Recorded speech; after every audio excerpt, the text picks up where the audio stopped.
Bismillah ar-Rahman ar-Rahim. In the name of God, most gracious, most merciful. Assalamu alaikum. Peace and blessing be upon you all. Let me first begin by saying how profoundly humbled I am to be on the stage with people who I have looked up to, people who I have sought solace in, and people who continue to be beacons of light. Again, please give it up for people that I extraordinarily feel I'm unworthy of standing with today. Also, let me express my great appreciation for the organizers of this profound conference. And while I am very grateful, I am an organizer from the south side of Chicago.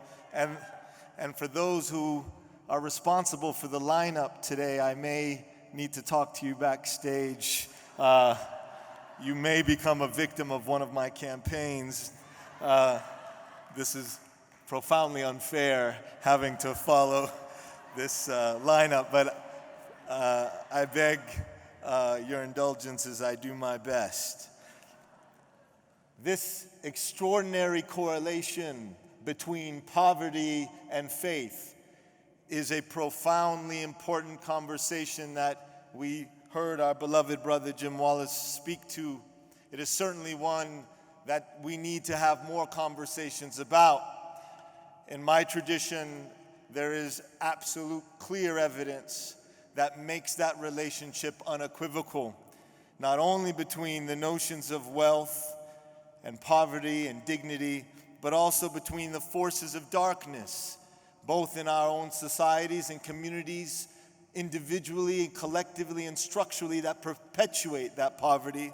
A verse in the Quran that begins with "Ash-shaytanu ya'udhukum al-faqra wa ya'murukum bil-fahsha." That shaitan, the evil dark one, and those dark forces threatens you with poverty and commands you to wickedness, commands you to despair. The idea that dark forces are associated with notions of poverty and threatens people with poverty from often obtaining much of which many of us are having the extraordinary privilege of appreciating here. The ecstasy, the delight, the edification of spiritual conversation and meditation is often deprived from those who are suffering in a absolutely debilitating poverty. Not only that poverty often goes on to drive them to perform acts to subsist off that further marginalize, stigmatize, and criminalize entire sectors of our populations. No more profoundly illustrative is this dynamic than here in our own country with our criminal justice system and mass incarceration. And no place demands and needs more of our collective spiritual voices than that issue. We have all become privy to the notion that Michelle Alexander has helped to popularize, but that community organizers and activists have been working on for decades. We know we've become a nation in 1970 that incarcerated close to 300,000, and in less than 30 to 40 years have gone to 2.3 million. We still, unfortunately, have to own the dubious distinction of incarcerating more people than any Western industrialized nation in the world. And that is not just an indictment on one group of people, that's an indictment on all of us, including all faith communities represented here. It is time, brothers and sisters, we do more than pay lip service to this issue, more than simply hashtag on Twitter on this issue. We must demand from our faith communities collectively to stand up to the dynamics that continue to perpetuate mass incarceration and lead to extraordinary disparity and poverty. In the state of Illinois, the state that I am from, we have over 20,000 to 25,000 people coming home every year. Many of them have to confront, and most of them coming to the same 5 or 6 zip codes that they were arrested in. Many confront confronting the same, if not more debilitating poverty that led them to incarceration in the first place. And we should stop this language of giving them a second chance. Let's own up. They never had a first chance in the beginning. Many of